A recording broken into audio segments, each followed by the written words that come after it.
So I'm going to speak about this project, UPOCO, which is already quite not an old project, but it's from 5 years ago, which means that it is before the large language model that everybody is speaking about. So it's not about ChatGPT. I'm not using this kind of tools, but I'm going to speak about a bit what Alex just said at the beginning. What does it mean to generate poetry? Why, first of all, why do we want to generate poetry with computers?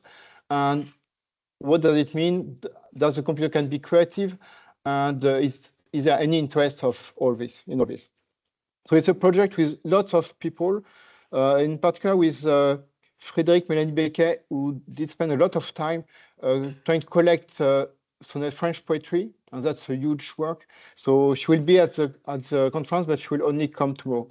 But so lots of people spend lots of time. So even if we are working with computers, as you can see, there are still, and I think it's the same at ATILF and other labs, we still need some people to collect data, to cleanse data, and to do lots of stuff that is maybe sometimes a bit boring, but it's really necessary if we want to have some clean stuff and work sometimes on clean corpora. We need to have all these people. That's why it's. I'm not going to speak about an opposition between computer science and linguistics. I think we need everybody, and I hope this project is a kind of nice collaboration between different people.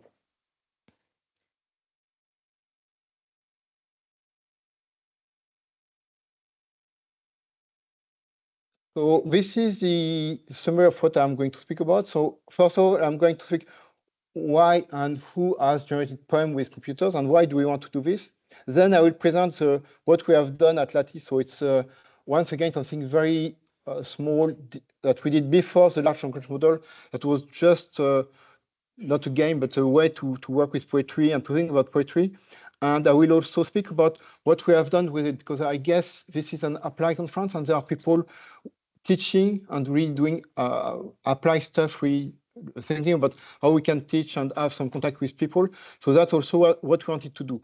It's not so much a technological project, it was more a project to work with people, except that we did this just before the COVID pandemic, so we could not have so much interaction with people. But I will just show briefly what we have done.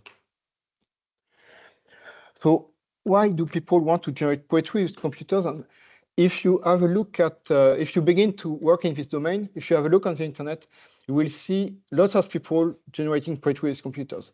Every time we did the presentation, there was someone in the room. So of course, it was not a random room, but people who are interested in this. There are always some people saying, oh, but do you know this website? Or I have myself generated some poetry. So it's really amazing that you have lots of people, academics or sometimes outside from academia, but for example, lots of people in computer science department, not for their research, but apart from their research, do some poetry, generate poetry. So it's not massive, but you can see lots of them in lots of different places, and it's sometimes very intriguing to see that people you would never have thought they were generating poetry were interested in this. So, but at the other hand, they have before ChatGPT, so 5 years ago or 3 years ago, there was already a lot of systems, and including at ACL. So ACL is the main conference for computational linguistics. It's very selective, but you have lots of, or maybe not a lot, but you have from 60 years ago, you always had some papers about generating poetry with different techniques, different languages, mostly in English, but also in Chinese. There was lots of publication in Chinese. And at this conference, so exactly 5 years ago, we had a colleague from Toulouse, who is now in Belgium, but Tim van der Kruis, who in Toulouse developed Charles, that was one of the most interesting poetry generator a few years ago for French. So is it just a game, or we can ask ourselves, so that's a bit surprising. So why do people want to do this? So I don't know if it says why, but on the side, so it's a way to test the most recent development in AI, or in natural language processing. So what people did, so they tried from with the first computers. So in the 50s, you already had people trying to generate poetry, but you had already also people in the 80s trying to do something with rule-based system. You had people in the 90s trying to do something with statistical systems, and more recently with the neural system. So it's a way to test this system, and also we will see just afterwards that it's completely free. So you don't know if I ask you to generate poetry, you can do with anything you want. So it's completely free. You can address any topic you want. You have a lot of poetry about love and I don't know what, about the mood or feelings, but you can generate something about the University of Lorraine, for example. So anything can be a poetry. So it's completely free. At the same time, if you take science, it's something that is with a lot of constraints. You need to have you need to have rhymes in the end of the verses. You need to have specific words. You need to have some specific structure. So it's completely free and completely constrained at the same time. It's not commercial. So when you work in NLP, especially nowadays, you have lots of people you have lots of incentive to work with companies, to work on very specific stuff like health, and it's interesting. Of course, it's necessary and it's useful if we work in these domains to also produce useful stuff. But at some point, you can be a bit bored about all the constraints you have because you have lots of stuff with privacy. You have lots of constraints. If you want to have something that is a bit free, more free, and for which you can develop a bit whatever you want, that's a very good test bed. So working on poetry is a way to work with the most recent techniques, but also to work completely free in your lab to do what you want to do. And you have this idea that is there since the beginning of computers and maybe even long before, which is a question, can something abstract, so a computer or machine, can be creative? And that's also the relationship between machines and humans. To what extent can the machine be creative? Can the computer be creative? And it asks lots of questions about what does it mean to be creative, even for humans. And I think that's also one thing that is of interest to me. And even with large language models, is we have lots of notions like this one, like creativity, but with large language model, you have also the notion of semantics, of understanding. What does it mean to understand text? What does it mean to be creative? So you have all these questions about, first, what does it mean for a human to have all these properties? Do we really have something like creativity? Is it really something that exists, or is it something more abstract when we speak about creativity? And can the computer be creative? So a lot of people think that creativity is linked with intentionality. So you need to have intentions to produce a poem. And you can say that a machine doesn't have any intention, so it's not creative. Then some people will tell you that if you are using ChatGPT, you will have the prompt. So the prompt is maybe a way to transfer your intentions to say to machine what you want the machine to do. So it's a way to have some intentionality in the machine. And you can wonder, do we need to have intentions to produce poetry? If you ask people, they will say, no, but I just write my poetry. I don't have an intention. I don't have an idea that I want to produce poetry.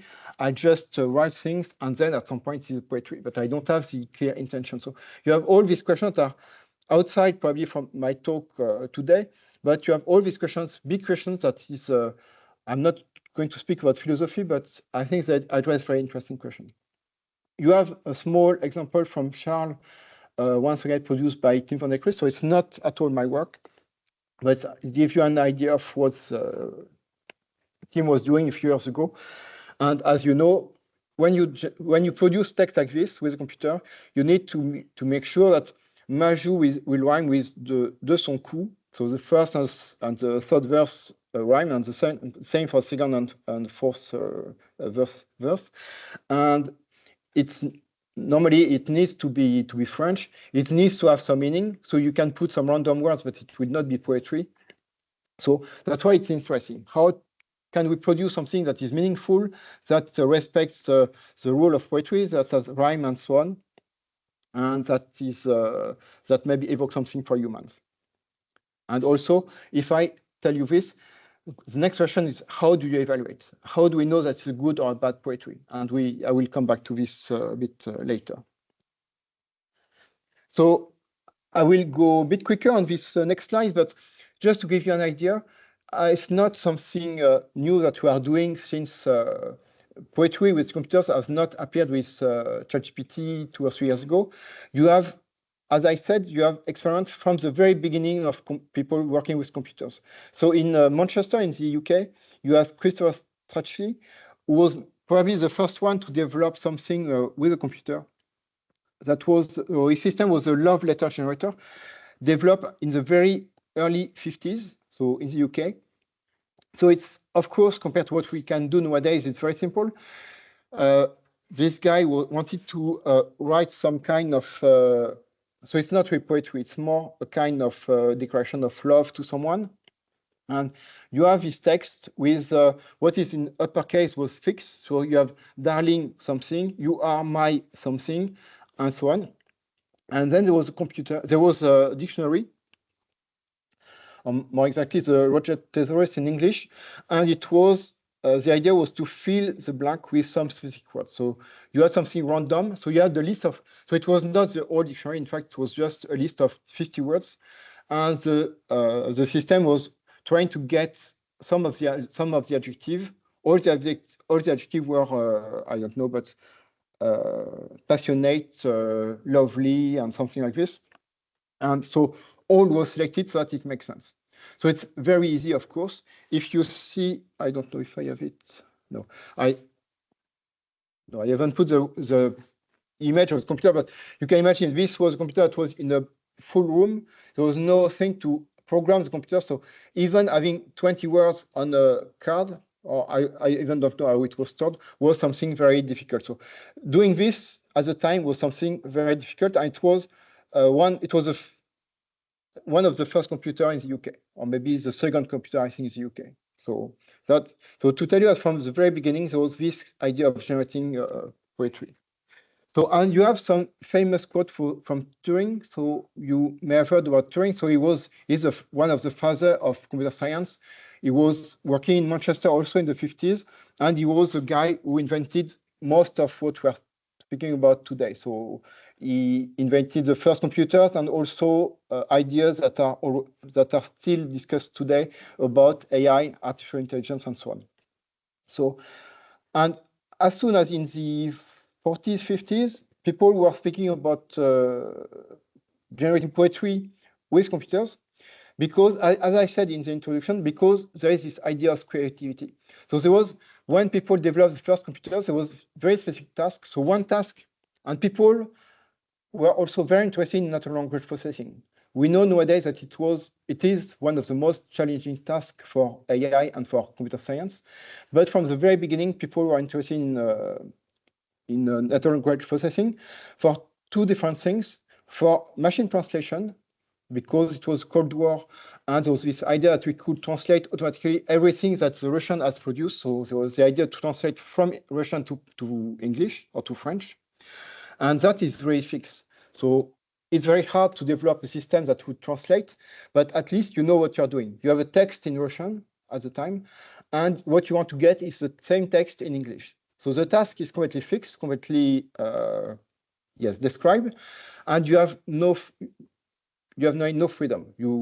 Especially at the time, the idea was not to produce, I guess, the best translation, but it was how to produce one translation. So how to have some equivalences between words and so on. And people didn't know it would be so difficult because of ambiguity and context. And the other thing was that they had lots of data already. So it was not the web, but they already had lots of data. And the other application was trying to find some information in big database, a bit like Google a few years after. So why poetry? Because they had very specific tasks, and people who were giving money wanted to have some clear advances in this task. And poetry was something completely different, that you could be free in your lab in the evening and think about what does it mean to be creative, what does it mean to produce poetry. And you had big debates, because it was also the first computers, there was big debates about what can we do with computers? To what extent can we do the same with computers as what people do in real life? And you had this interview by Geoffrey Jefferson, so it's, if I remember well, a psychologist from Manchester, who said in a newspaper at the time, so in 49, not until a machine can write a poetry, a sonnet or a concerto, can we agree that machine equal brain. So a machine will not be humans until it can write poetry. And for him, it was clear that in the 50 years to come, it would not be possible. And I guess he was right in a way. But Turing was more, not opportunist, but more positive about what we could do with computers. So he thought the opposite, and he wrote this very famous paper that people still read nowadays, Computing Machinery and Intelligence, that is still quite interesting. So it's, of course, outdated. It's from 75 years ago. but it's still interesting compared to what we do today and the debate we have nowadays. And what Alan Turing said, in fact, we are not sure that he completely said that, but it was probably an answer to Jefferson. So it's not in a scientific paper, so that's why we are not sure it's really what he said. But I will not read this correctly, but what he says, in fact, I don't see why in a few years ago, with development of computer science, so not in the 50s, but a few years after, machine could not write poetry. And after he said, yeah, in the same paragraph, he also said this thing that is quite strange. It's fair. The comparison between human and machine is not completely fair because the comparison is perhaps a little bit unfair because a sonnet written by a machine will be better appreciated by another machine. And you have lots of people who have wondered what Turing was saying when he said this. We still don't know, and most people think it was probably a joke. But it's also the case that we don't know how we can evaluate what the machine is doing. So why do I speak about Turing? Because I think it's interesting first to speak about the context, but also because Queneau, in 100 000 milliards de poèmes, that I will show a bit after, at the beginning put this quote from Turing, seule une machine, so it is in French, seule une machine peut apprécier un sonnet écrit par une autre machine. So it's not a quotation from Turing. Turing did not say this directly, but it's probably a transcription in French of this quotation from Turing that we have just seen before. So I already commented about this. So it raised a question. So can we generate poetry? Yes, because people do it since 70 years ago with computers, but for who and to do what? So that's the question. So I will go quickly, but there is some very interesting. So you have books about the history of machine poetry, poems written by machines in Cambridge. So Cambridge in the UK. So Margaret Masterman in the 60s. So Margaret Masterman was someone very interesting because she was a woman in a lab and in a university that was only for men at the time. And she was also a student of Wittgenstein. And she developed, so she was one of the main participants in these international conferences about machine translation. But in the evening, she was producing haïkus, so like the one you can see on the screen. And it means that compared to what they were doing 20 years before, there's the idea of playing with sounds. So it's not just how it is written, but there's also playing with the sounds and the number of syllables that you have in the haiku. But we know that her motivation was the same as other people. And there was Alison Knowles, so in the 60s, working with artists. And you have, I think, at Beaubourg in Paris, you have a CD, well, not a CD, vinyl, so a traditional disc from Alison Knowles restating one of the poetry. So, and there was in museums, in lots of different departments, there was all this interest between machines and computers. So I have said all this, so that was the introduction about why do people work on poetry and since when people work on poetry. So we have seen that since the beginning of computers, people are working with poetry. So what did we do a few years ago in Paris? So it was between 2018 and 2020. We developed this, so Upoko. So Upoko is an allusion to the Oulipo that you may know. So Oulipo is a group of artists, writers in the 60s, from the 60s, who gathered every month in Paris, and they developed a lot of text with constraints. So, for example, they wanted to write a novel without the E, which is the most frequent, so the in French, the most frequent letters in French, or everything except, so just the vowel in the text, and lots of things like poems and so on. So those are the Oulipo, and they are also sometimes interested in poetry. And for us, it was a way to work with text and with computers and to see what we can do in the same vein. So the first thing we took as an example was 100 milliards de poèmes from Queneau. So it is this book that you can see on the screen. It's not, it's more than a book. It's a kind of object, more than a book. It's so you have a list of verses. You have 10 different poems. But for each verse, you can select the one you want. So each verse, as you can see, is on a strip of papers, and you can select the different strip of paper and compose different poems. And if you do the combinatorics, it goes very fast. So from these very small books, from 10 poems, you can in fact produce around billions, so hundreds, thousands of billions of poems. So that was one of the first.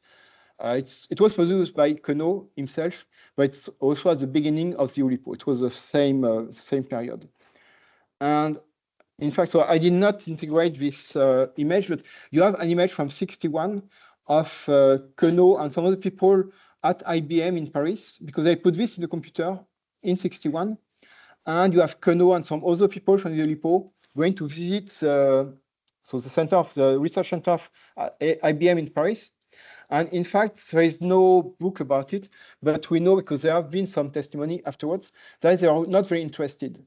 Because what they wanted, or at least what Queneau wanted with this book, was that the human, anybody, can look at the different poems, read the poems, and see if it makes sense or doesn't make sense. So he was not really interested in something that would produce poetry automatically. So there is always this question about what do we want to do, for who, and is it interesting to do it with computers? So there have been a long history of Oulipo with computers, but it has never been very successful. And members of the Oulipo themselves were not so much interested in computers. But for us, it was quite, so it was just at the beginning, a small lack, I said at the beginning, something that we did in the evening or when we had time. It was a small project, but not a real project to have a research project in the lab. We wanted to work with text with Queneau, but first, lots of people have already done it. So if you go online, you will find, even if it's not really legal because texts are under copyright, you will find lots of implementation with the text from Queneau. So it will generate poems, and you can try, and you will see lots of poems that you can do, that you can generate automatically.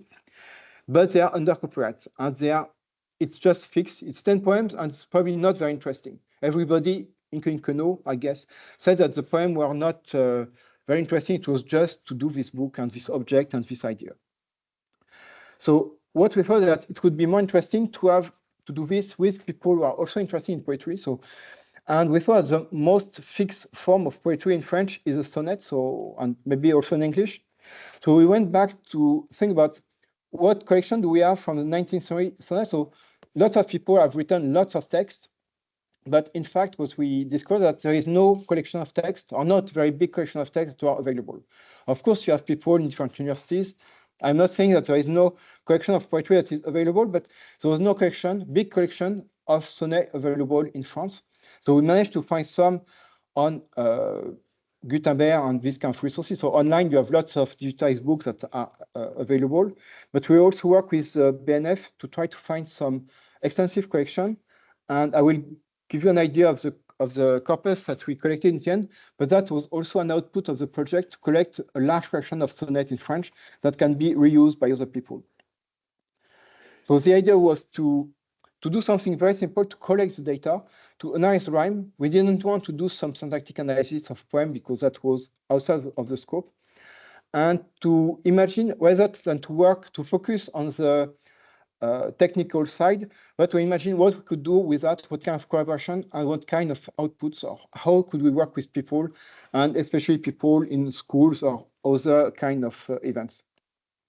And at the same time, quite independently, I was contacted by Mathieu Raffard, who is an artist working in Paris, and with his partner. So they have the Atelier Raffard-Roussel in Paris, and they are developing very nice things. So he went to see me because he wanted to do a PhD in art, because they have, in some university you can do some piece of art and have a PhD for that. It didn't work, but in the end we work with with the poetry, with the system we are doing, to try to imagine something around it. So I will tell you a bit about afterwards. So the first thing that we did was to go online to try to find some sonnets. So as I said, if you go to Gutenberg, Wikisource, and other sources that are available online, you can very quickly find, I don't know, maybe 1,000 sonnets that are available, more or less available, that are online.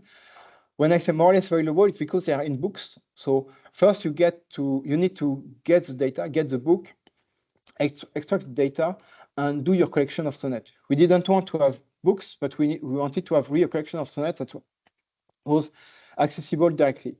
So we did this automatically. So we had some engineer going to get the data in some formats, and that's something that is hidden when you do. But if you do applied linguistics, something that maybe you are used to do or to see, and I'm sure people like at ILF and other lab do this all the time.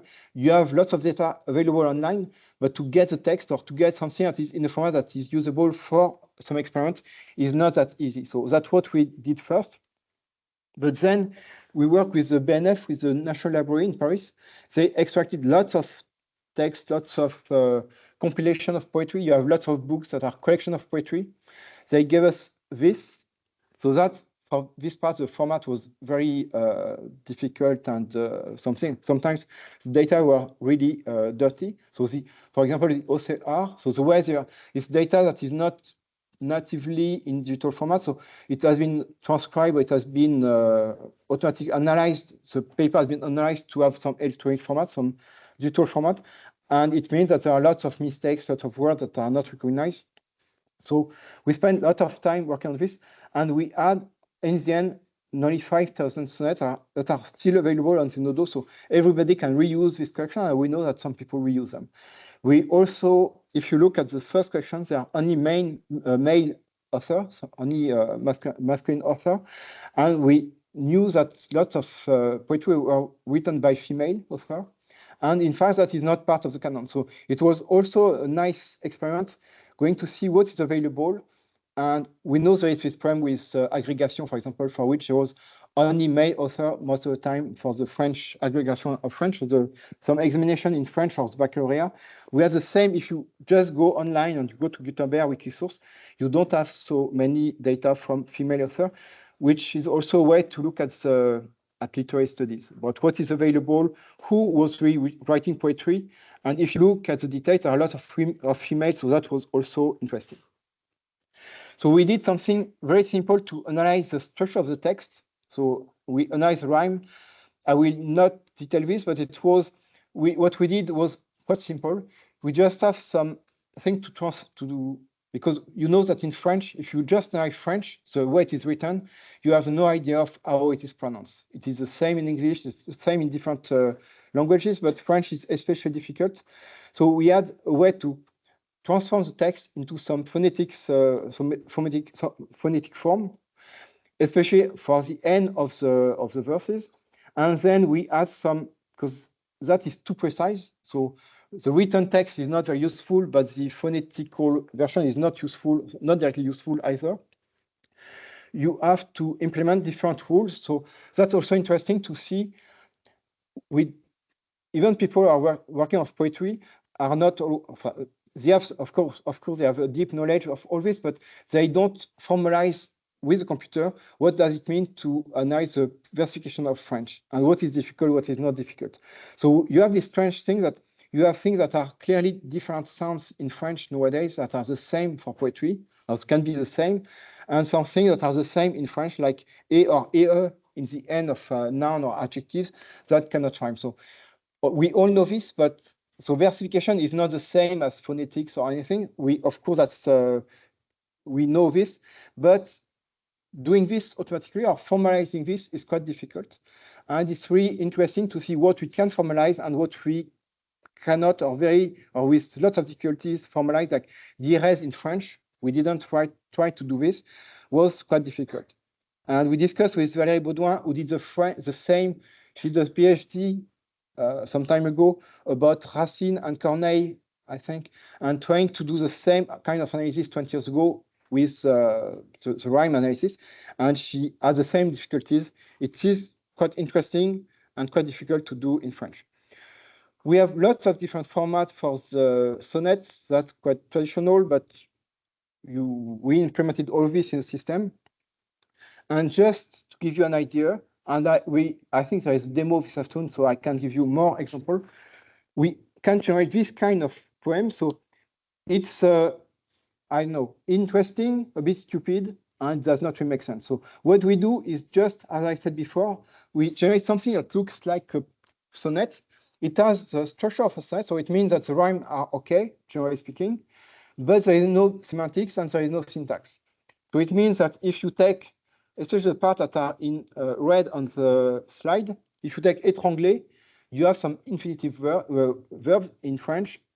It's not connected to anything, and of course, does not really make sense. So that's just the way it works. We just put different verses, and in the end, it does not really make sense. Is it interesting, not interesting? I don't know, it's up to everybody, but that was the result. I will say a few words about it. And of course, if you want to have something that makes sense, it's very easy. You can go to ChatGPT. You probably all have tried, or you have maybe read about it.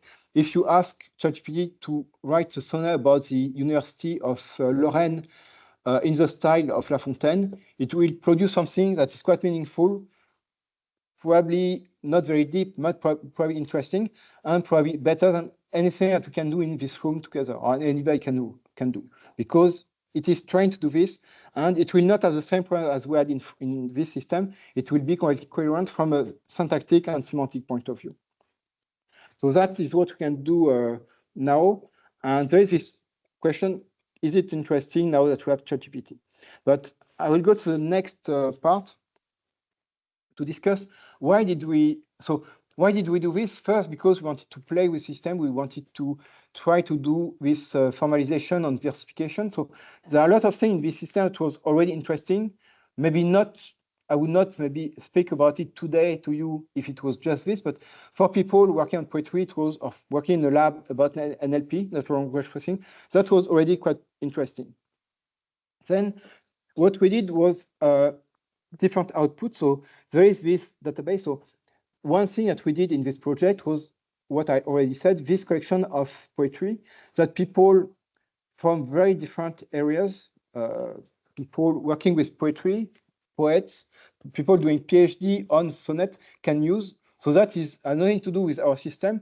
But first you have this database that is quite interesting, and also to work on different things, like, as I said, the part of female author and which one are part of the canon in French. And that is something that we are working on. And we have colleagues in Man-Labelé especially who are working on this part of the project that is an extension that has nothing to do with the system, but there are just people working on poetry. So when you do this, I'm saying this because when you develop this kind of project, I think it's nice to work with different kind of colleagues, people who come really with literary department or linguistics or anything, and you have this kind of collaboration, first of all. Then there was a website that was quite used, and we have people asking to give talks, for example, here, because of his website, because it was quite visible, and lots of people had interest into this system. And there was also a video that we did in 2020 because we could not present what we did outside to different audience because of the pandemic. So that was also a nice output. There was also this collaboration with Atelier Raphaël Roussel. So they had different ideas in mind. It's they are really working at the interface between doing some piece of art, so that is their job, but also working with people from the lab and people with scientists, not always people from computer science, but they have this interest about connecting science and a piece of art, because I saw that now what they do as artists is cannot be separated from what is happening with the revolution in science, in computer science, and so on. And that is interesting because it's also, you had a big explosion at Beaubourg in '85, so it's 40 years ago exactly now. And it was, I will not find the name now, but Les Immatériaux, I think. So it was exactly 40 years ago. You have Jean-Pierre Balt, who you may know or not know, but who is one of the most famous authors in French, who is producing poetry with computers. So he's a poet, he's producing poetry manually, but also poetry with computers. And he was part of this big exhibition organized by Jean-François Lyotard, I think, 40 years ago, about, if you remember, 40 years ago, it was the beginning of the computers, personal computers. It was also, I think, the first Minitel in France. So there was this idea of text going to a machine, and there was this system. Yes, there was Minitel, because there was a Minitel producing poetry on a Minitel. So there was, and it looks very stupid, but there was 2 lines producing 2 verses in French, and that was new at the time, and it was still the same ideas. Before it was really, when I speak about Turing in 50s, it was very few people in computer lab, and computer lab in the 50s were really the back of the mathematical lab in big universities. So it was really people who were not well known outside. In the 80s was this idea about working with computers. What does it mean to work with computers? And lots of questions we have nowadays with the, maybe not the internet, but we had with the internet 20 years ago, or now with ChatGPT, are the same question. Not exactly the same, but the same kind of question. What can we do with these systems? They greatly change the way we are teaching, for example. Is it true or not true? I'm not really sure. But so Mathieu Raffard and Mathilde Roussel had these ideas. So I am speaking for them. So they probably not have all this questions, but their goal is to work with people, with scientists, because they think there is something at the interface between, yes, computer science and science in general, and what we can do. So we produce this machine, or they produce this machine. So they took what we did. That was, once again, not ChatGPT. To have ChatGPT or even the same kind of model, you need to have, you may have heard about GPU. So it's chips that are very expensive, that consume a lot of energy. So if this, the workshop or the conference is about low energy, GPU are not at all low energy. So that what we did was very low tech in a way. So it means that it works on the very small computers, and you can even take what we did, put it on these small components that are sold online. So it's mostly for children or adults who want to develop something by themselves. So it's really for people who don't want to just work with the computer, but want to develop their own thing. And they can put this in a box so that if you turn the wheel for quite a while, to be honest, for 5 minutes, you can generate a poetry automatically. So it was also a way for them, so you believe in it or not, but to think about what that means to have a computer, what kind of energy it is consuming, and also to show very explicitly that to produce poetry, you need to turn the wheel. And believe me, if you do it correctly, because you can plug this, there is also a way to plug the machine. But if you want to do it just manually, you can see that to have something that is really low tech, that is not consuming a lot of energy, it's really a lot if you want to do it yourself just by manipulating the wheel. So you have lots of outputs like this that are not just scientific in a way, but are nice and fun, and you can really speak with different people. But what we did that was even more interesting in my idea is what we did for different people. So we went to science fair and for schools. And if I go back to this poem that is not very good, it was a way for teachers to show first, if they show a poetry. So if they have the lesson about Rimbaud, everybody is bored. Rimbaud is an old guy that died old ago, and he wrote something that is not very interesting when you are 10 or 15. If you come with a machine doing the same, I'm not saying that Rimbaud suddenly become interesting, but they are interested by the machine. They wonder what's the machine about.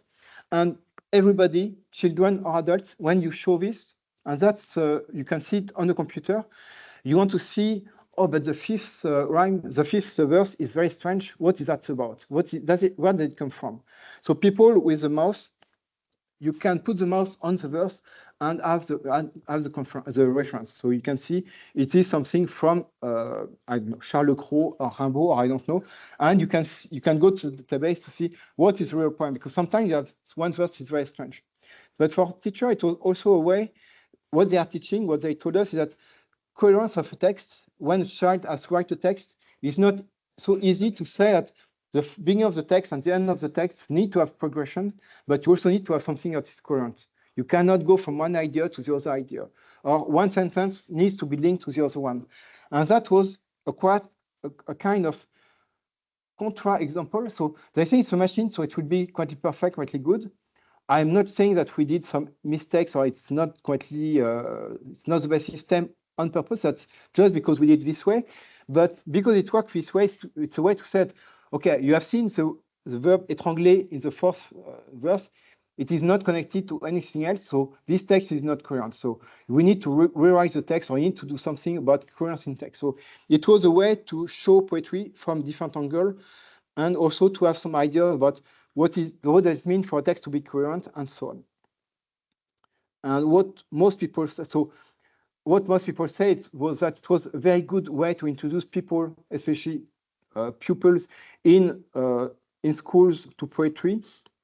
And some other people, because we had the opposite reaction, said, but okay, that is a way to show that poetry can be anything, and it's really against poetry what you have done. But that was really where, among the people we chose the system to, most people were very interested and say, okay, I want to see what is this poetry about, where does it come from, what is it? And it has some echo with Kenneth Goldsmith.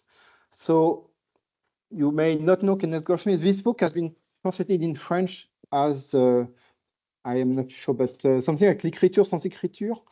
So it's uncreative writing. So he's an artist doing some, in a way, stupid things, but it's a way to take how it is written for real. So he, for example, is writing a newspaper going from the right to the left, not taking into account the different columns. But what he's saying is that there are a lot of text. Everything is accessible nowadays on the internet. And in the 21st century, do we still want to produce new text? Or what is creative? Is it not to produce new text from old text? So it's quite provocative, but that's in this way, that's a bit what we have done. So you have lots of people thinking about creativity, especially Boden in the UK. She has written a lot of things about this, and it all echoes this. So I am at the end of my time. So there is all this question about, does it have any value? And what can we do next? But to conclude, I would just want to speak for 5 minutes about ChatGPT. So you know that ChatGPT can create some poem. You can ask anything in French. So I asked 2 days ago something on the canicule, so the fact that there is a heat wave in France, and like La Fontaine. So that's what I was saying at the beginning. You can ask on any topic, on like Rimbaud or like La Fontaine or anything, and it would produce something probably better than I would have produced. So it is quite good from this point of view. Why is it good? Because if you look at the newspaper, it's a bit not strange, but you have lots of papers about ChatGPT and poetry in newspapers. So for them, having a good system on poetry, they will not sell because of this, but they will have lots of papers in newspaper, and that is not for zero. You have people who have tried, especially colleagues from Washington or from Seattle, University of Washington, Manny Walsh and Anna Press, who wrote last year 2 papers about ChatGPT, and the fact that it can recognize poems. It's always the same. If you have something that is very frequent on the internet, like sonnet, it will be very good at recognizing sonnet and producing sonnet. If you ask for something that I don't know myself, like limerick, that is a kind of poems in English, maybe you probably know more than I do, it will produce something that probably looks like a limerick, but it will never end or something. So it will not respect the rule of ChatGPT. And you have some other author, Porté and Machinery, in the end of last year, so 1 year ago, who produced this paper. And it generated lots of news in the newspaper. The fact that AI-generated poetry, with ChatGPT in particular, cannot be distinguished from human-written poetry, and people prefer this text. And what they say is real. You can do the experiment. People will prefer text by ChatGPT. So we can say, so you have lots of headlines in newspaper. Yes, you should not, I should have done this differently. You have this on the left that says that, okay, you don't need to write poems anymore because ChatGPT is better than you, and people prefer ChatGPT than anything else, and not you, but better than Rimbaud and so on. If you look, and that's, their title is a bit misleading. In fact, if you look at the paper, which is quite interesting, what it says that people prefer the poetry written by ChatGPT because it is simpler than Rimbaud. And in fact, they ask people, random people, and so it's maybe good to ask random people, but in fact, these people just look at poetry, and for them, it's good because they understand better than Rimbaud. But in fact, it's not as deep as Rimbaud. And if you ask professional, they will say that, in fact, what ChatGPT is doing looks nice and natural. it's very nice if you want to have something for the school fair and the end of the year. It will produce something that is a bit funny, but it's not as deep as real poetry. So it's, I'm not saying that in 10 years it will not be better, but, and that also is the difficulty of evaluating. When you ask people, they may say it's better, or they may prefer, they don't say it's better, but they prefer this kind of poetry, but we have to see for which reason. So you have the other paper on the right, which is in fact compliant with the previous one, but it says, so I'm not sure I agree with that paper either, but it's inconvenient. I'm not sure it's inconvenient because it can produce real poetry, but it is maybe not so much so interesting as a poet as we could think. So it is some people prefer ChatGPT than other poems, but it doesn't mean that ChatGPT is better. And for a poem to be better than another one, it's I'm not sure it makes sense. If you want to have something funny for the conference, it's maybe okay to use ChatGPT and to have something funny that you want to analyze. If you want to think about poetry and about your life or something, maybe it's better to read Rimbaud or Verlaine or, I don't know, La Fontaine in French or the poem in English than ChatGPT. So there is no conclusion, but it's still this open question about what does it mean to be creative? What does it mean to have some interesting poetry? I'm not sure we know a lot more after all this, but it is still an interesting question. So thank you. And that's the end of my talk.